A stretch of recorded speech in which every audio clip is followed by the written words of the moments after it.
All right. Good afternoon, everyone. Sorry, starting a little bit late. I know it's kind of a busy day for a lot of folks, and so I wanted to go ahead and give a few moments for people to join. So I'm gonna change the order in which we do things today, and look at the incoming storm and what that means for water and everything, instead of going right to our current conditions here at the lab. But first, I'll introduce myself. My name is Dr. Andrew Schwartz. I'm the director at the Central Sierra Snow Lab here. And today's pretty straightforward. We're going to be talking about the upcoming storms, which are very exciting, current snowpack conditions, and how those storms are going to help, and then kind of look at the further out forecast aside from the next 4 to 5 days, and then our season as we go into late winter and the spring. So, as I mentioned, we'll start with what's going on right now. So, this is a radar image of the precipitation coming up. You can see the Central Sierra Snow Lab up here, kind of just to the upper right of where the center of the screen is. We had a very early significant push that you can see at the very beginning of this loop, with some strong snowfall rates that are represented in those greens and yellows, that moved south. We were getting rates of about 1 to 1.5 inches per hour earlier this morning when that started around 9:30. And now we have little bits of banding here and there, banded precipitation as well as some lighter snowfall moving in. It does look like we'll be getting some higher snowfall rates again soon as some of this green and yellow high reflectivities out near Yuba City make its way up towards us. So that's what it looks like as far as radar is concerned. We did have a super long stretch without precipitation, so it's really good to see that that's going on. If we come over here to our radar imagery, and I'll give that a refresh because I think it's been a minute since I loaded this page, but we can see that system off the coast, the Pacific coast, slowly moving to the southeast. There's going to be plenty of moisture in this system over the next 36 hours, followed by even more precipitation Monday and Tuesday. But we can see the bulkier parts of this storm are still up in Oregon, northern parts of California, although we do have cloud cover down here. And that's what's going on there. So I'm going to go ahead and take us over to our model page right now. So this is, I'm going to move us actually over here to the EC. So we're going to look at the European model. For those that aren't familiar with this image, greens, yellows, those are rain. Any heavy rain is going to be a yellow or an orange. Snow is blue. The darker the blue, or if we get to like this kind of pink magenta in the center here, that's high snowfall rates and high snow there. And then anything that's kind of this purple slash pink around here is what we call a mix. So that's why you see this nice line between the rain and the snow, because that's where the model is expecting a mix of precipitation. So this was at 10 a.m. this morning, which we did see. If we switch over to a loop, we can see what the storm is going to bring us. And I've kind of dubbed this a snow sandwich because we start off with some pretty snowy conditions. Again, Snow Lab's right about there. But we start off with some snowy conditions moving into tomorrow morning, and then we end up with some rain that should come through and really saturate that snow that has recently fallen. Snowfall accumulations through that period, after looking at the different models, look like it could be 16 to 24 inches through tomorrow at 10 a.m. That then will have about 4 to 6 inches of rainfall on it through Sunday, which we can see as I scroll forward here. So that should continue through Sunday night, at which point we'll have this storm keep sinking south, and then we get these stronger snowfall rates on Monday and into Tuesday, where we could potentially see another 4 to 6 feet of snow. So realistically speaking, forecast-wise, depending on the model, we're looking at somewhere around 6 to 7 feet of snow by the end of the day Tuesday. But there's caveats to that, right? That rain that's coming in tomorrow, that's going to really make that fresh snow that falls tonight slushy, compact, and kind of nasty as far as recreation is concerned, but good for water storage. And then, Monday and Tuesday, if the rates pan out the way it looks like they might, then it's going to be quite an impressive storm over those 2 days. And I'd imagine we'll see plenty of highway shutdowns and other issues arise from that. But when all is said and done, if we look at the total quantitative precipitation forecast, or the QPF, which just tells us how much precipitation, both rain and snow, we're expecting in a given period, and we bring it out into Wednesday, this is actually the more conservative of the two models, and it's saying that we should be getting, if it wants to be happy, around 11 inches. Um, and this is, as I mentioned, more conservative, not just in the fact that it's the European model being more conservative, but also that we see the ensemble models, which is basically a model run over and over and over again with slightly different conditions, that this is probably even low for that. So we're expecting somewhere around 12 to 15 inches of overall precipitation by Wednesday, which is a substantial amount of liquid. The fortunate side of things is, even though we're talking about rain on snow, and that is incredibly likely and will definitely kind of be an issue for um, flooding and things like that with 4 to 6 inches of rain coming in. We did plenty of snowpack temperature measurements here at the lab this week, as well as at places like Onion Creek when we were down there yesterday to do the snow survey. And snowpack temperatures are actually looking pretty cold. And what that means is it's going to take a lot of energy to bring those up to melt. And 4 to 6 inches of rain does have a lot of energy, we're sitting in a much better situation than, say, if this was happening either earlier or later in the winter when temperatures were still somewhat warm. So we're fairly confident at this point that we won't see melt of the existing snowpack in any large quantities, but that most of the flood risk and increase in runoff is going to be due to the rain. So we'll move on from that real quick here.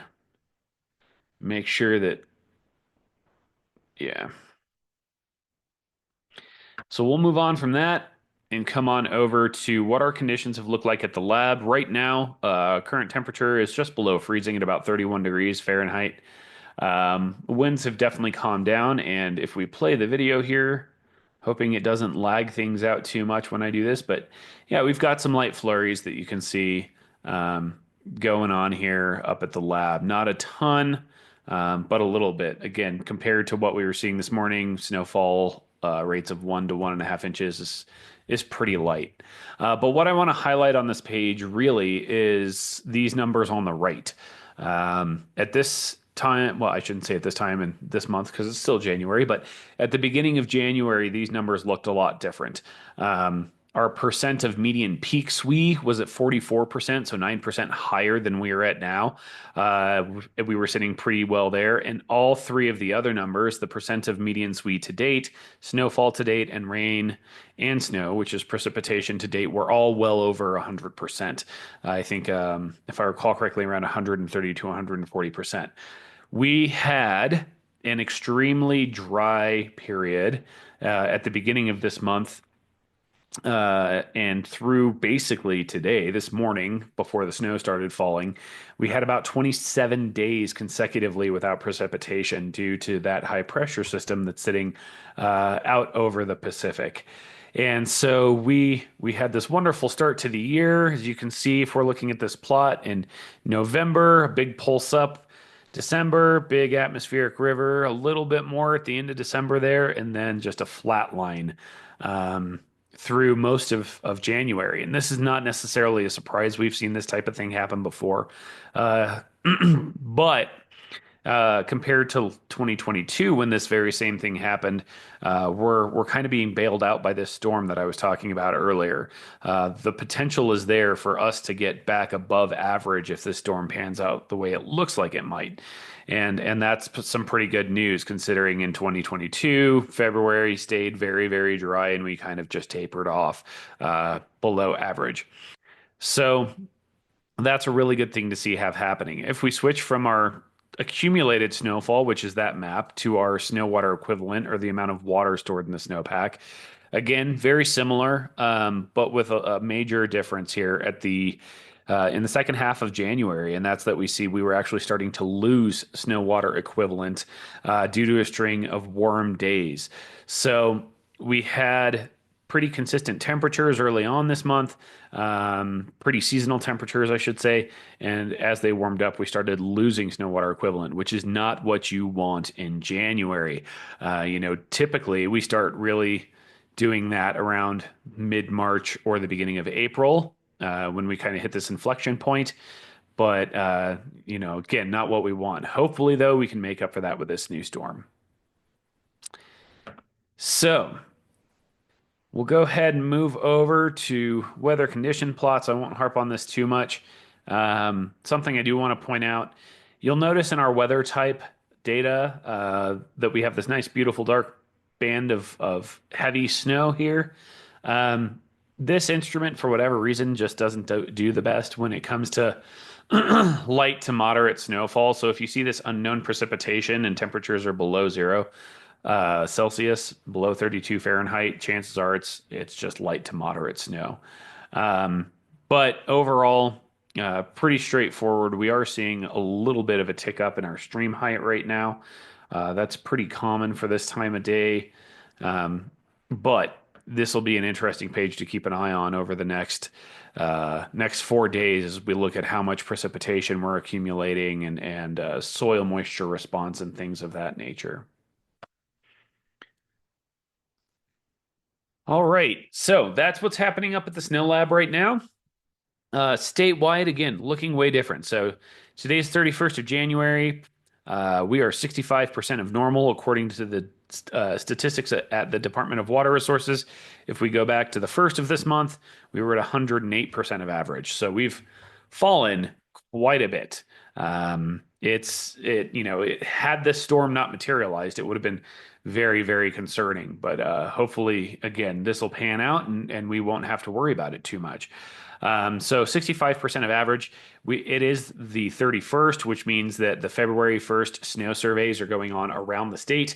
We did ours yesterday at Onion Creek, and other folks are going out to do those at some odd 250 sites around the state to figure out exactly where our water resources are. This February 1st measurement tends to be more important than the January 1st measurement. It has bigger weights on the water forecast. And that means ultimately that our water managers are going to be depending on it more than, say, early season conditions. So definitely an important one to have. The way these work is there's a window. It can be up to the 3rd of every month or a week prior to the 1st, because obviously weather windows move around, but we all try to get it as close as possible to the 1st of the month when we do these measurements. But plenty of those going on right now. So again, looking at snowpack, a lot of it depends on where you are. If you're in the southern Sierra, this has not been a great year regardless. We kind of started off low, remained low, and are in a bit of a rough spot. Here in the Central Sierra, we started fairly well and then came back down and leveled out, but are going to be pushing up more. And then up north, it's really not too bad. Even with the lack of precipitation over the last month, they've been faring pretty well because they had such a good start to the year. This storm that's currently going on and the next couple coming in do look like they'll impact the northern and central parts of the state more. So it's somewhat unlikely that the south will see any meaningful precipitation or really bring them out of their deficiency at this point. Certainly not necessarily bring them up to average or above average like we're hoping for here. Uh, but we're still crossing our fingers that they get at least something meaningful. If we look at what that snowpack means in terms of our water resources, we are still in really good shape with all of our reservoirs. We're above historical averages throughout all of these reservoirs, with the exception of Folsom, Millerton. But realistically, we're in very good shape, even though we had a dry January. Although this is showing effectively reservoir levels and capacity. The main thing here that we're going to be looking at over the next 24 to 36, 48 hours is our flood control reservoirs and their current conditions. And so we have this red bar at the top of these reservoirs. That's the top of conservation. So we really need to keep any water in there below that red bar, or else problems start to happen a little bit. But there's plenty of head on top, or additional storage, I should say, on these reservoirs to deal with flooding, as we may see with this upcoming storm.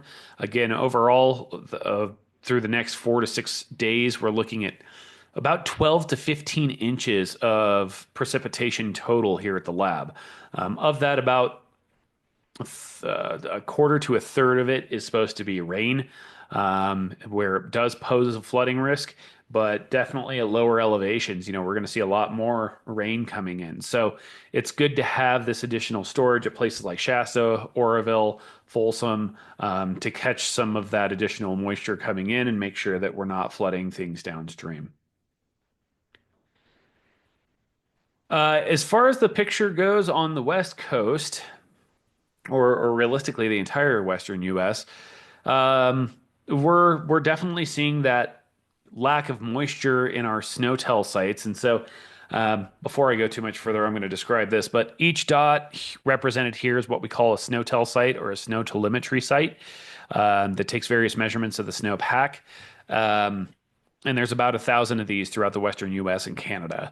They're color coordinated, so the red dots are really pretty unfavorable. That's less than 50% of our snow water equivalent for this date.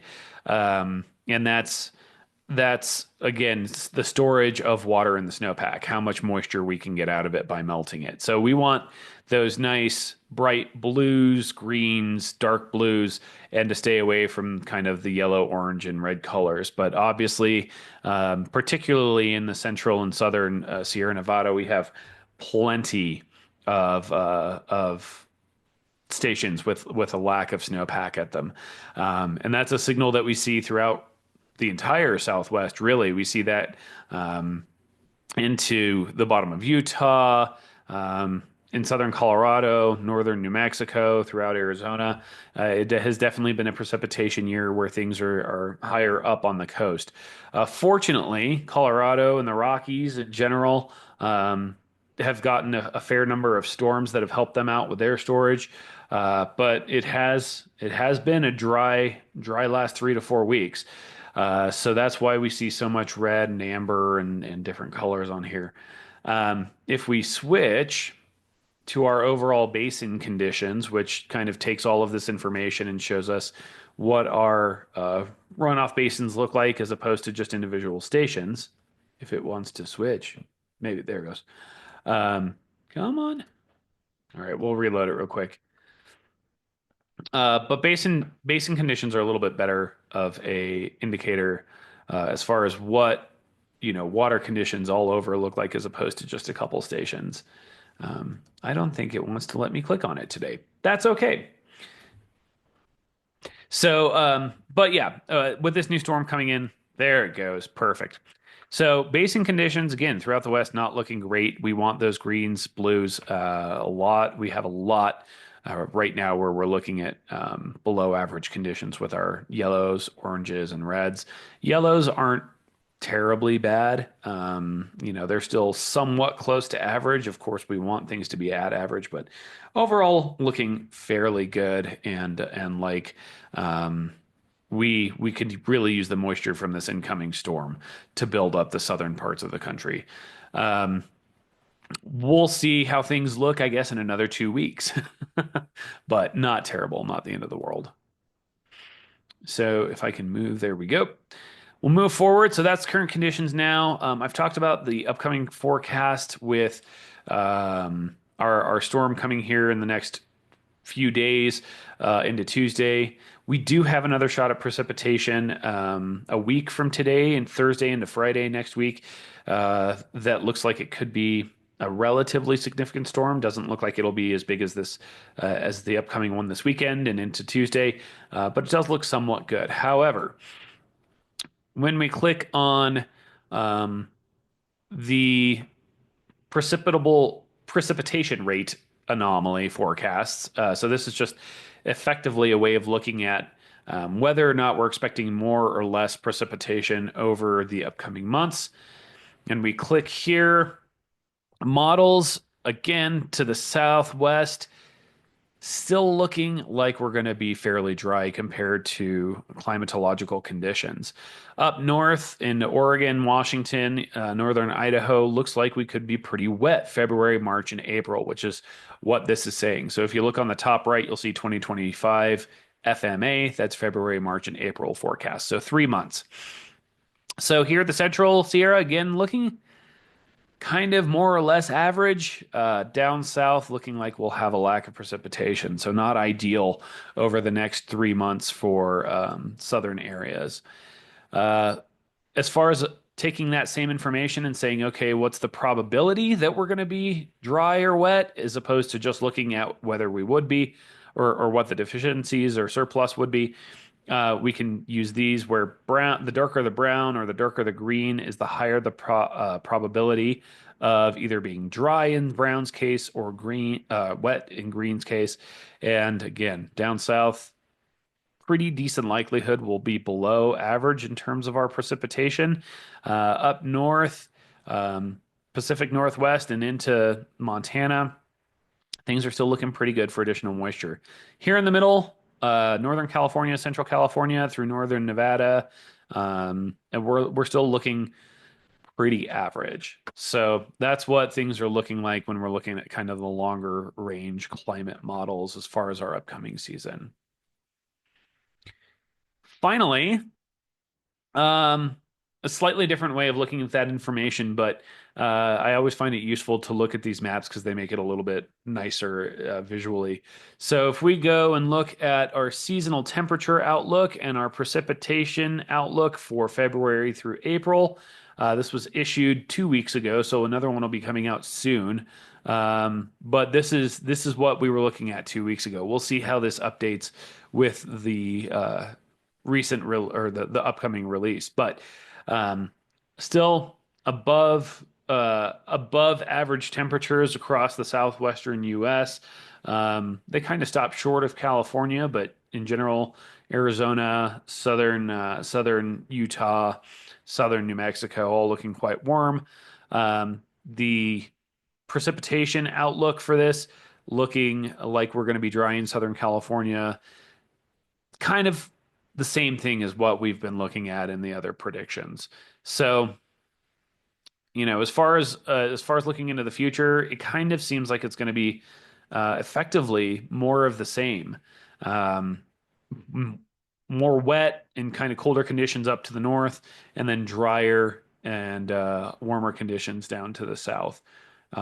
This one that I just clicked on is from March through May, and it's very much showing that same pattern. So, with that, I'll go back and just share this screen and I'll kind of open up things for questions.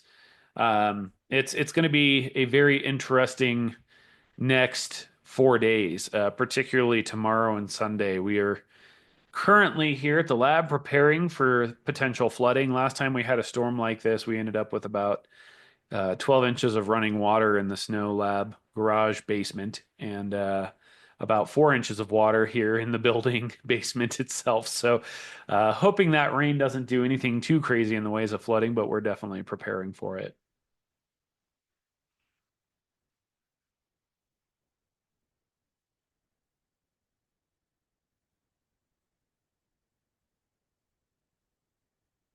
No questions?